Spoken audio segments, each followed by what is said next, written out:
ஆண்டவராகிய இயேசு கிறிஸ்துவுடைய நாமத்தில் உங்களை அன்போடு கூட நான் வாழ்த்துகிறேன். அருமையானவர்களே, இந்த நாளிலே கர்த்தருடைய வார்த்தைகளை நாம் தியானிக்க போகிறோம். 100க்கு அதிபதியுடைய விசுவாசத்தை குறித்து சில வார்த்தைகளை உங்களோடு கூட நான் பகிர்ந்து கொள்ள போகிறேன். அருமையானவர்களே, விசுவாசம் மிக முக்கியம். ஒரு கிறிஸ்தவனுக்கு விசுவாசம் மிக முக்கியமா இருக்கிறது, அடித்தள உபதேசமா இருக்கிறது. ஆண்டவராகிய தேவன் விசுவாசத்தை குறித்து வேத புஸ்தகத்தில் அவர் எழுதி வைத்திருக்கிறார். விசுவாசனாலே நீதிமான் பிழைப்பான் என்று சொல்லி பழைய ஏற்பாட்டில் ஒரு முறையும் புதிய ஏற்பாட்டில் 3 முறையும் எழுதப்பட்டிருக்கிறது. எனவே விசுவாசம் மிக மிக முக்கியம். ஆண்டவராகிய இயேசு கிறிஸ்து கூட ஒரு முறை தம்முடைய சீஷர்களை பார்த்து சொன்னார், நீங்கள் ஜெபத்திலே விசுவாசம் உள்ளவர்களாய் எவைகளை பெற்றுக்கொள்வீர்களோ, எவர்களை கேட்பீர்களோ அவைகளை பெற்றுக்கொள்வீர்கள் என்று சொல்லி ஆண்டவர் சொல்லியிருக்கிறார். எனவே நம்முடைய வாழ்க்கையில அற்புதங்களை பெற்றுக்கொள்ள வேண்டும் என்றாலும் இந்த விசுவாசம் மிக முக்கியமா இருக்கிறது. இயேசு சுவாமி வாழ்ந்த நாட்களிலே முக்கியமாய் பார்க்கும்போது பலர் பலவிதமாய் விசுவாசித்தார்கள். சிலர் ஆண்டவரே நீர் தொட வேண்டும் என்று சொல்லி கேட்டுக்கொண்டார்கள். சிலர் அவருடைய வஸ்திரத்தை ஓரத்தை தொட்டு சுகமாக்கப்பட்டார்கள். ஆனால் இந்த 100க்கு அதிபதியுடைய விசுவாசத்தை குறித்து இன்றைக்கு நாம் கவனித்து பார்க்க போகிறோம். அருமையானவர்களே, மத்தேயு 8ஆம் அதிகாரத்துல 6ஆம் வசனத்திலிருந்து 10ஆம் வசனம் வரைக்கும் 100க்கு அதிபதியுடைய விசுவாசத்தை குறித்து எழுதப்பட்டிருக்கிறது. 6ஆம் வசனத்திலிருந்து நான் வாசிக்கிறேன். ஆண்டவரே, என் வேலைக்காரன் வீட்டிலே திமிர்வாதமாய் கிடந்து கொடிய வேதனைப்படுகிறான் என்று அவரை வேண்டிக் கொண்டான். அதற்கு இயேசு, நான் வந்து அவனை சொஸ்தமாக்குவேன் என்றார். 100க்கு அதிபதி பிரதித்திரமாக, ஆண்டவரே, நீர் என் வீட்டுக்குள் பிரவேசிக்க நான் பாத்திரன் அல்ல, ஒரு வார்த்தை மாத்திரம் சொல்லும், அப்போது என் வேலைக்காரன் சொஸ்தமாவான். அருமையானவர்களே, ஆண்டவராகிய இயேசு கிறிஸ்துவிடத்தில் இந்த 100க்கு அதிபதி ஒருவன் வருகிறான். இவர் ஒரு ரோமன், 100 பேருக்கு தலைவன். அவனுக்கு கீழே 100 பேர் வேலை செய்கிற ஒரு தலைவனாக இருந்தான். ஆண்டவராகிய இயேசு கிறிஸ்துல வரும்பொழுது அந்த 100 பேர்ல யாரோ ஒரு வேலைக்காரன் சுகவீனமாய் ஆயிட்டு இருக்கிறான். அந்த வேலைக்காரனுக்காக இயேசு சுவாமி இடத்துல ஜெபிக்கும்படி அவன் வருகிறான். அப்போ ஆண்டவர் இடத்துல கேட்கிறான், ஆண்டவரே, என்னுடைய வேலைக்காரன் கொடிய வேதனைப்படுகிறான், நீ சுகமாக்க வேண்டும் என்று சொல்லி வேண்டிக் கொண்டான். அப்போது ஆண்டவராக இயேசு கிறிஸ்து, நான் வருகிறேன் என்று சொன்னார். ஆனால் சொல்லுகிறான், ஆண்டவரே, நீர் என் வீட்டுக்குள் வர நான் பாத்திரவான் அல்ல, அங்கிருந்து ஒரு வார்த்தை மாத்திரம் நீங்க சொல்லுங்க, என்னுடைய வேலைக்காரன் சுகமாவான். எத்தனை பெரிய ஒரு விசுவாசம் பாருங்க. பைபிள்ல சொல்லுகிறது 9ஆம் வசனத்துல மேல அவன் சொல்லுகிறான், நான் அதிகாரத்துக்கு கீழ்ப்பட்டனா இருந்தும் எனக்கு கீழ்ப்பட்டிருக்கிற சேவகர் உண்டு. ஒருவனை போ என்றால் போகிறான், ஒருவனை வா என்றால் வருகிறான், இதை செய் என்றால் செய்கிறான் என்றான். அப்போது இயேசு சுவாமி உடனே 10ஆம் வசனத்தில் இயேசு இதை கேட்டு ஆச்சரியப்பட்டு தமக்கு பின்சொல்களை நோக்கி, இஸ்ரவேலுக்குள்ளும் நான் இப்படிப்பட்ட விசுவாசத்தை காணவில்லை என்று மெய்யாகவே உங்களுக்கு சொல்லுகிறேன். ஆண்டவராகிய இயேசு கிறிஸ்து 100க்கு அதிபதியுடைய விசுவாசத்தை குறித்து ஆச்சரியப்படுகிறார். புதிய ஏற்பாடுல 4 சுவிசேஷ புஸ்தகங்களே ஆண்டவராகிய இயேசு கிறிஸ்து 2 காரியத்தை குறித்தான் அவர் ஆச்சரியப்பட்டார். ஒன்று, தம்முடைய மக்கள் மத்தியில் அவர் பேசும்போது அவரை கனவீனப்படுத்தினார்கள், அவரை அற்பமாய் எண்ணினார்கள். அவர்களுடைய அவிசுவாசத்தை குறித்து அவர் ஆச்சரியப்பட்டார் என்று வேதம் சொல்லுகிறது. அடுத்து இந்த பகுதியில 100க்கு அதிபதியுடைய விசுவாசத்தை குறித்து ஆச்சரியப்பட்டாராம். தமக்கு பின் வருகிற ஜனங்களை பார்த்து சொன்னார், இப்படிப்பட்ட விசுவாசத்தை நான் இஸ்ரவேலுக்குள்ளும் காணவில்லை, இன்னும் சொல்ல போனா 12 சீஷர்களுக்குள்ளும் நான் இப்படிப்பட்ட விசுவாசத்தை காணவில்லை என்று சொன்னார். அப்போது அவர் அந்த 100க்கு அதிபதியுடைய வாழ்க்கையில எப்படிப்பட்ட விசுவாசம் இருந்தது, அதைத்தான் இன்றைக்கு நாம் பார்க்க போகிறோம். ஒரு 3 குறிப்புகளை நான் உங்களுக்கு சொல்ல போகிறேன். நம்பர் 1, முதலாவது அவன் விசுவாசத்துல எது கலந்திருந்தது என்று நாம் பார்ப்போமானால், அவனுடைய விசுவாசத்துல கர்த்தருடைய வார்த்தை இருந்தது. தேவனுடைய வார்த்தையின் மேல அவன் விசுவாசம் வைத்தான். ஆண்டவரே, நான் ஒரு 100க்கு அதிபதி ஒரு தலைவனா இருக்கிறேன், எனக்கு கீழே 100 பேர் வேலை செய்யறாங்க. ஒருத்தனை போ என்றால் போறான், ஒருத்தனை வா என்றால் வரான், இதை செய்யனா செய்யறான். என் வார்த்தைக்கே ஒரு அதிகாரத்துக்கு கீழ்ப்பட்டவனா இருக்கிற நான், எனக்கு மேல ஒரு அதிகாரம் இருக்கிறாங்க, என் வார்த்தைக்கே அவ்வளவு பெரிய வல்லம் இருக்குமானால், அந்த சக்தி இருக்குமானால், உங்க வார்த்தை காற்றையும் கடலையும் கீழ்ப்படுகிற உங்க வார்த்தைக்கு எவ்வளவு வல்லமை இருக்கும் என்று அப்படிதான் அணுகி அவன் கேட்கிறான். ஒரு வார்த்தை நீங்க சொல்லுங்க ஆண்டவரே.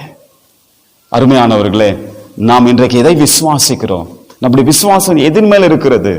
கர்த்தருடைய வார்த்தை மேல நம்முடைய விசுவாசம் இருக்க வேண்டும். அதைத்தான் தேவன் எதிர்பார்க்கிறார். நம்முடைய விசுவாசம் எதன் மேல் இருக்க வேண்டும்? தேவன் எழுதி கொடுத்த இந்த வேத புஸ்தகத்தின் மேல் இருக்க வேண்டும். தேவன் இந்த வார்த்தைகளை ஆவியும் ஜீவனுமாய் கர்த்தர் எழுதி கொடுத்திருக்கிறார். இந்த வார்த்தை மேல நம்பிக்கை வைக்கிற ஒவ்வொரு பிள்ளைகளும் தேவன் ஆஸ்வதிக்கிற தேவனா இருக்கிறார். இந்த 100க்கு அதிபதி வார்த்தையின் மேல ஒரு நம்பிக்கை இருந்தது. ஒரு வார்த்தை சொல்லுங்க ஆண்டவரே, ஒரு வார்த்தை சொல்லுங்க. நீங்க ஆண்டவரே உங்ககிட்ட நான் வருவதுக்கு பாத்திரவான் அல்ல, ஆனா நீங்க அங்கிருந்து ஒரு வார்த்தை, அந்த பாருங்க அந்த வார்த்தை பைபிள்ல ஒரு இடத்துல சொல்லப்பட்டிருக்கு, சங்கீதத்துல, அவர் தமது வசனத்தை அனுப்பி குணமாக்குகிறார், அழிவிலிருந்து தப்பு வைக்கிறார். இதைத்தான் அவன் உணர்ந்தான். அதாவது இந்த 100க்கு அதிபதி பாத்தீங்கன்னா ஒரு பிரஜாதியான், ஒரு ரோமன் செஞ்சுரியன், அவன் ஒரு 100க்கு அதிபதி. ஆனா தேவனுக்கு அவனுக்கு சம்பந்தமே கிடையாது. ஆனால் ஆண்டவராக இயேசு கிறிஸ்துவுடைய வார்த்தைகளை அவன் கேட்க ஆரம்பித்தான். அவர் செய்த அற்புதங்களை கேள்விப்பட ஆரம்பித்தான். அப்போது அவனுக்கு ஒரு அசைக்க முடியாத நம்பிக்கை வந்து விட்டது. இவர் ஒரு வார்த்தை சொல்வாரானால் நிச்சயமாகவே என் வேலைக்காரன் சுகமாவான். அருமையான தேவ பிள்ளைகளை, எப்படிப்பட்ட ஒரு விசுவாசம் பாருங்க. அதனால தான் ஆண்டவராக இயேசு கிறிஸ்து ஆச்சரியப்பட்டார். அது மாத்திரமல்ல, அவனுடைய விசுவாசத்துல தாழ்மை இருந்தது.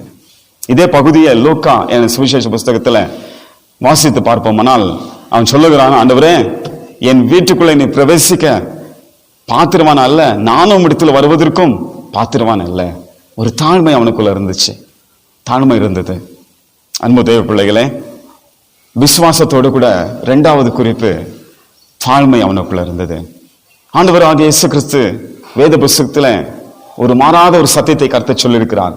தன்னைத்தான் தாழ்த்துகிறவன் எவனும் உயர்த்தப்படுவான், தன்னைத்தான் உயர்த்துகிறவன் எவனும் தாழ்த்தப்படுவான்.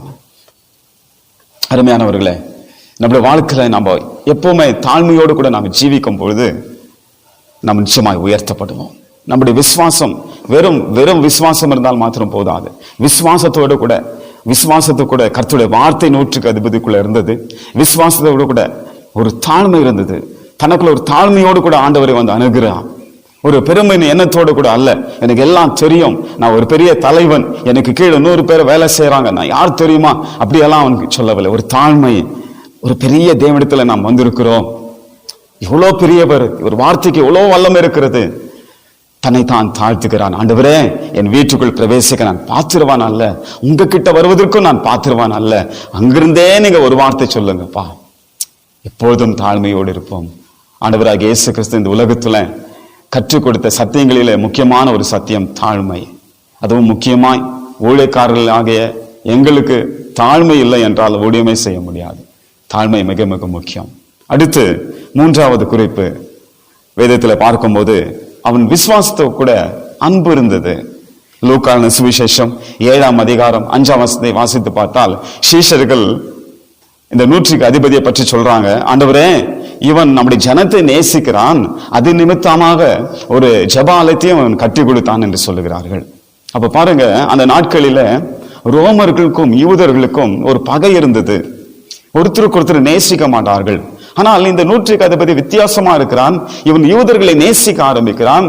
வெறும் வாயில நேசித்தது மாத்திரமல்ல, வாயளவு நேசித்தது மாத்திரமல்ல, ஒரு ஆலயத்தையும் ஒரு ஜெபாலயத்தையும் கட்டி கொடுத்தானா.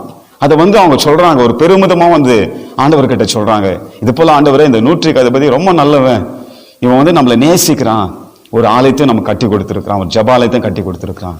அப்போ அவனுடைய விசுவாசத்துல அன்பு இருந்துச்சு. அருமையான தேவ பிள்ளைகளே, பைபிள்ல சொல்லுகிறது அன்போடு கூட விசுவாசத்தோடு கூட அன்பு இருக்க வேண்டும் என்று சொல்லி எபேசியர்கள் நிருபத்துல சொல்லப்பட்டிருக்கிறது. அப்போஸ்தலனாகிய பவுல் சொல்லுகிறார், அன்பினால் கிரியை செய்கிற விசுவாசமே உதவும் என்று சொல்லுகிறார். அருமையான தேவ ஜனமே, இந்த வேளையில நம்முடைய விசுவாசத்துல அன்பு இருக்க வேண்டும், தேவ அன்பு இருக்க வேண்டும். வெறும் விசுவாசம் இருந்தால் போதாது, அந்த விசுவாசத்தோட கர்த்தருடைய அன்பு இருக்க வேண்டும். தேவன் இன்றைக்கு அப்படிப்பட்ட விசுவாசத்தை உடையவர்களாய் நம்மை மாற்றும்படி தேவன் விரும்புகிறார். ஆண்டவராக தேவன் என்ற 100க்கு அதிபதியை குறித்து ஆண்டவர் ஆச்சரியப்பட்டு பாராட்டினார். அவனுக்கு அற்புதங்களை செய்தார், அவன் வேலைக்காரை சுகமாக்கினார், அவன் விசுவாசத்தை கனப்படுத்தினார். இப்படிப்பட்ட விசுவாசம் நமக்குள்ள இருக்கும்போது நிச்சயமாக ஆண்டவர் நம் விசுவாசத்தையும் கனப்படுத்தி நமக்கும் ஒரு அற்புதத்தை செய்து நம்மை ஆஸ்வதிப்பார். கர்த்தர் இந்த வார்த்தைகளை கொண்டு உங்களை ஆஸ்வதிப்பாராக. God bless you.